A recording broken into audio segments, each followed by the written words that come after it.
Hello friends, welcome to my YouTube channel Hitesh sir math changing the way of learning. आज मैं आप लोग के पढ़ाने जा रहा हूँ दर्पण।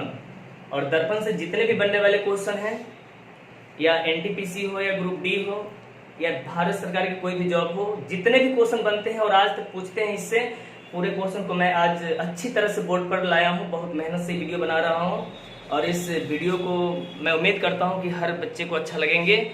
और कोशिश कीजिएगा कि ये मेरा मेहनत बेकार ना जाए। पूरा वीडियो देखिए ताकि इससे जितना भी क्वेश्चन है दर्पण से, लेंस से, एक एक क्वेश्चन को मैं अच्छी तरह से सजाया हूँ। ठीक है दोस्तों, तो दर्पण कितने प्रकार के होते हैं? तो दर्पण दो तरह के होते हैं, समतल दर्पण, गोलीय दर्पण।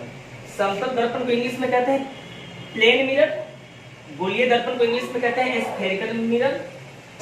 गोलीय दर्पण दो तरह के होते हैं, एक उत्तल दर्पण जिसको कन्वेक्स मिरर कहते हैं और एक अवतल दर्पण जिसको कॉन्केव मिरर कहते हैं। चलिए दोस्तों, इसको शुरू करते हैं।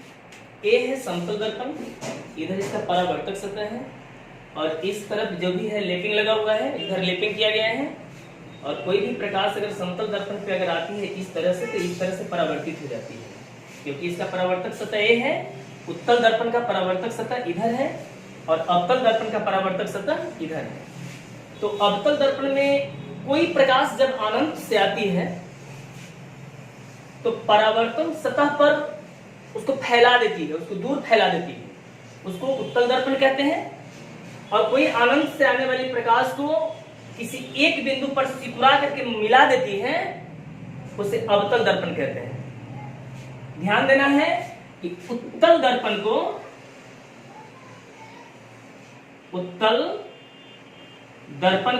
अपसारी दर्पण कहते हैं। अपसारी दर्पण कहते हैं। इसको इंग्लिश में डाइवर्जिंग मिरर, क्या कहेंगे? डाइवर्जिंग मिरर कहते हैं। और अवतल दर्पण को अभिसारी दर्पण कहते हैं। क्या कहते हैं? अभिसारी दर्पण कहते हैं। अभिसारी दर्पण कहते हैं। इसको इंग्लिश में कन्वर्जिंग मिरर कहते हैं। क्या कहेंगे? कन्वर्जिंग मिरर कहते हैं। अब दोस्तों चलते हैं, इसके डिफिनेशन किस तरह से देना है, किस तरह से इसका डिफिनेशन होगा। तो समतल दर्पण किसे कहते हैं? वह दर्पण जिसकी परावर्तक सतह समतल हो, समतल दर्पण कहलाती है। वह दर्पण जिसकी परावर्तक सतह समतल हो। तो दोस्तों ये तो लेपित है, परावर्तक सतह इसका क्या है? यहां से लेकर यहीं तक है ना। तो परावर्तक सतह क्या है इसका? समतल है, तो समतल दर्पण कहते हैं। उत्तल दर्पण है दोस्तों। तो ऐसा दर्पण जो अनंत से आने वाली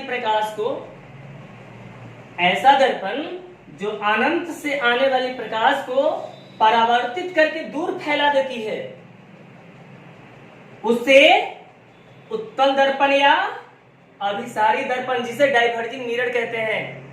और अवतल दर्पण ऐसी दर्पण जो अनंत से आने वाले प्रकाश को किसी एक बिंदु पर सिकुड़ा कर मिला देती है, उसे अवतल दर्पण या अभिसारी दर्पण कहते हैं, जिसको इंग्लिश में कन्वर्जिंग मिरर कहते हैं। लेकिन भाइयों एक बात याद रखिएगा, ये लेंस में अपोजिट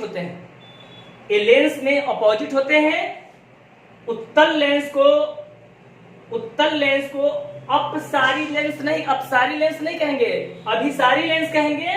और अवतल लेंस को अपसारी लेंस कहेंगे। ये जस्ट उल्टा है, बच्चा इसी में फंस जाते हैं और एक कंक्लूजन बच्चा को समय हमेशा के लिए तंग करता है।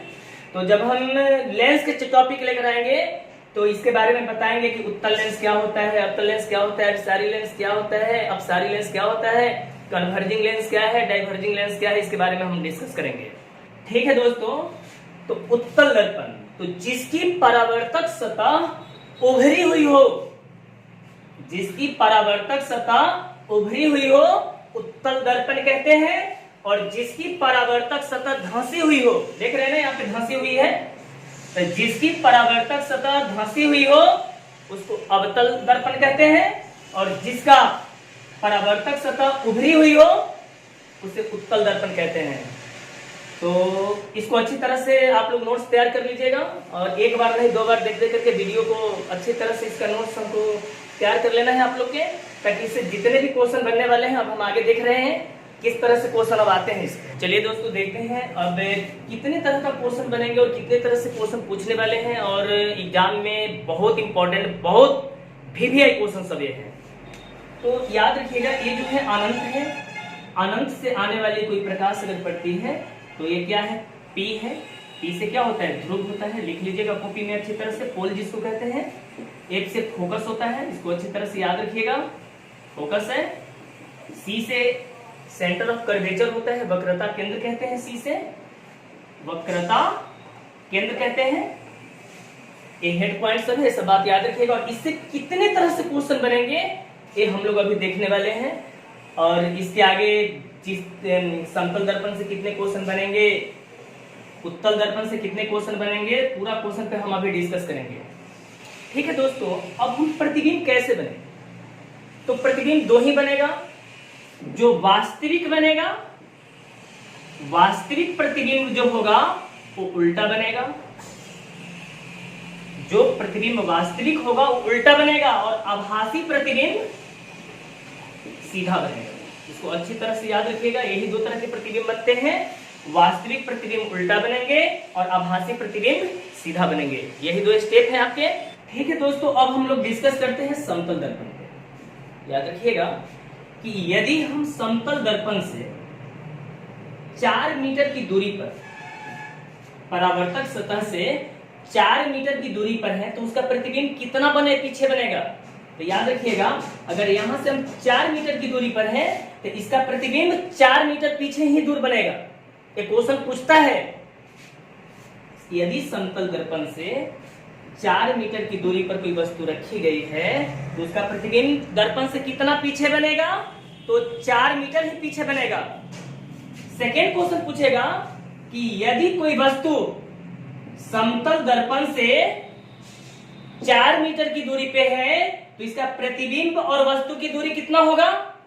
तो भाइयों 4 मीटर की दूरी पर इधर है तो इसका 4 मीटर की दूरी पर तो प्रतिबिंब बनेगा, तो प्रतिबिंब से वस्तु की दूरी कितना मीटर हो जाएगा, 8 मीटर की डिस्टेंस पे हो जाएगा। तो सेकेंड क्वेश्चन पूछता है कि यदि हम किसी समतल दर्पण के सामने x के स्पीड से जा रहे हैं तो उसमें के प्रतिबिंब कितने के स्पीड से आती हुई दिखाई देगी। तो अगर हम x के स्पीड से जा रहे हैं तो उधर से जो प्रतिबिंब जो होगा ना 2x के स्पीड से, यानी दोगुनी स्पीड से आती हुई दिखाई देगी। ये क्वेश्चन आप भी बहुत इंपॉर्टेंट क्वेश्चन है और इसको भी अच्छी तरह से आप लोग बना लीजिए। ठीक है दोस्तों, अब क्वेश्चन नेक्स्ट पॉइंट आपका क्या है, नेक्स्ट पॉइंट है कि समतल दर्पण द्वारा बना प्रतिबिंब कैसा होगा। तो समतल दर्पण द्वारा बना प्रतिबिंब आभासी और सीधा होगा। समतल दर्पण द्वारा बना प्रतिबिंब आभासी और सीधा होगा और वस्तु के बराबर होगा। एक क्वेश्चन बहुत इंपॉर्टेंट है, इस क्वेश्चन को हमेशा याद रखिएगा कि समतल दर्पण द्वारा बना प्रतिबिंब आभासी एवं सीधा तथा वस्तु के बराबर होंगे। ये बहुत इंपॉर्टेंट क्वेश्चन है।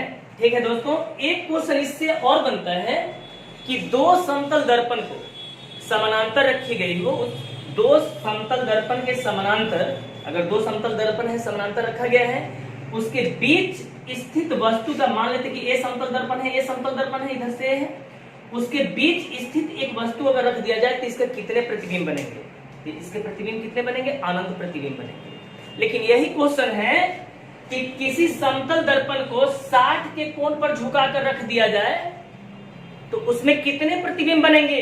इसका सूत्र है 360/60 से भाग देकर -1 कर देंगे, 36 -1 कितने प्रतिबिंब बनेंगे, 5 प्रतिबिंब बनेंगे। यानी हमेशा विषम प्रतिबिंब बनता है।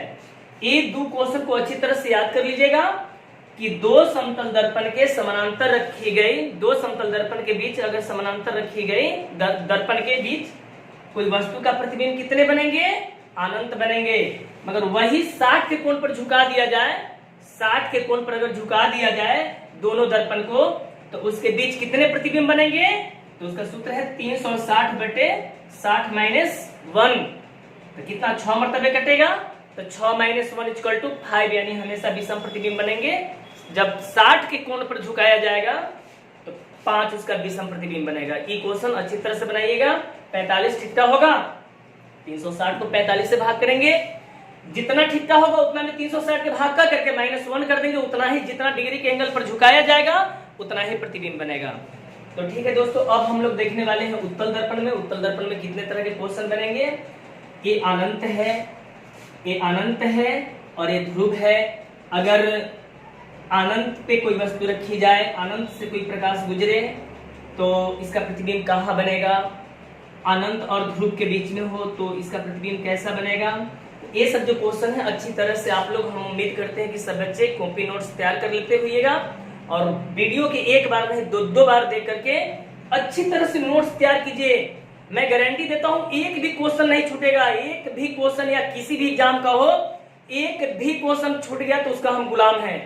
अच्छी तरह से इसको आप कंपेयर कीजिए और नोट्स को सबसे ज्यादा फोकस नोट्स पे दीजिए और वीडियो के 2 बार 3 बार लेकर के और जाकर के क्वेश्चन मिलाइए कि आपके जो ये चैप्टर है मिरर दर्पण से एक भी क्वेश्चन नहीं छोड़े हैं। और इसके बाद में मैं वीडियो लाऊंगा आपका लेंस का, जितने भी समस्या है पूरा समस्या को मैं क्रिएट कर दूंगा। इसलिए आप लोग से पहला कार्य है कि आप लोग इस वीडियो के अच्छी तरह से देखें।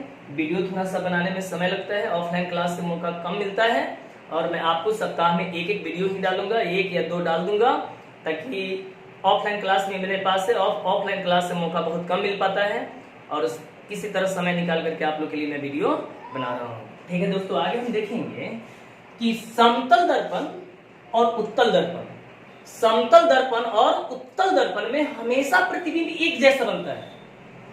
समतल दर्पण और उत्तल दर्पण में जो प्रतिबिंब बनता है हमेशा आभासी और सीधा प्रतिबिंब बनता है।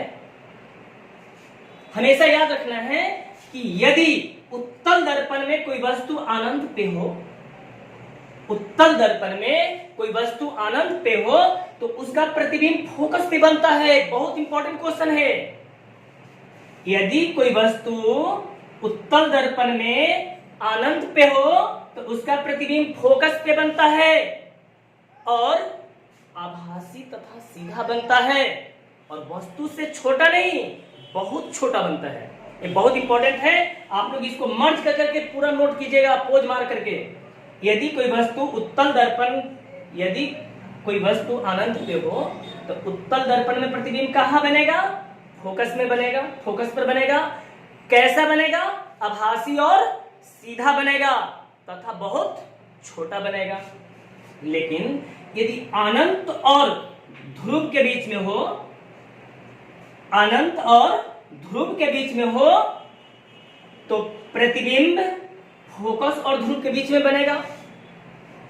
फोकस और ध्रुव के बीच में कैसा बनेगा? आभासी और सीधा ही बनेगा, आभासी और सीधा ही बनेगा उत्तल दर्पण में। ठीक है दोस्तों, अब हम इसको अच्छी तरह से समझते हैं कि अवतल दर्पण में मोस्ट इंपॉर्टेंट है। अवतल दर्पण में कितने तरह के क्वेश्चन बनते हैं? एक क्या है कि वस्तु अगर अनंत पे हो तो प्रतिबिंब कहाँ बनेगा? यदि अनंत और कर्वेचर के बीच में हो, यानी वक्रता केंद्र के बीच में हो तो प्रतिबिंब कहाँ बनेगा? तो ध्यान देना है कि यदि कोई वस्तु अनंत पे हो अवतल दर्पण में तो उसका प्रतिबिंब फोकस पे बनेगा। यदि अवतल दर्पण में कोई वस्तु अनंत पे रखी गई हो तो उसका प्रतिबिंब फोकस पे बनेगा। कैसा बनेगा? तो वास्तविक और उल्टा बनेगा, वास्तविक और उल्टा बनेगा तथा बहुत छोटा बनेगा। कैसा बनेगा? बहुत छोटा बनेगा। लेकिन अगर अवतल दर्पण में किसी वस्तु को अनंत और कर्वेचर के बीच रखा जाए, यानी अनंत और वक्रता केंद्र के बीच में रखी जाए तो इसका प्रतिबिंब फोकस और वक्रता केंद्र के बीच में बनेगा। कैसा बनेगा? वास्तविक और उल्टा बनेगा और छोटा बनेगा। उसमें क्या होगा? बहुत छोटा बनेगा। जब अनंत पर हो तो फोकस पे बनेगा, बहुत छोटा बनेगा। जब अनंत और वक्रता केंद्र के बीच में वस्तु रखी गई हो तो उसका प्रतिबिंब फोकस और वक्रता केंद्र के बीच में बनेगा, छोटा बनेगा। प्रतिबिंब कैसा बनेगा? आभासी और वास्तविक और उल्टा बनेगा। लेकिन यदि कोई वस्तु वक्रता केंद्र पे रखी जाए, कोई वस्तु वक्रता केंद्र पे रखी जाए तो अवतल दर्पण में उसका प्रतिबिंब कहां बनेगा? तो वक्रता केंद्र पर ही बनेगा। कहां बनेगा? वक्रता केंद्र पर ही बनेगा। और कैसा बनेगा?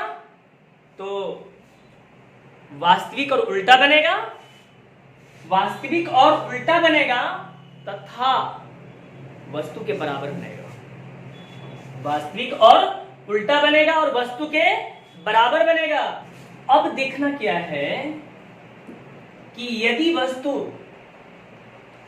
वक्रता केंद्र और फोकस के बीच में रखी गई हो, कर्वेचर और फोकस के बीच में रखी गई हो, तो इसका प्रतिबिंब कहां बनेगा? अनंत और वक्रता केंद्र के बीच में बनेगा।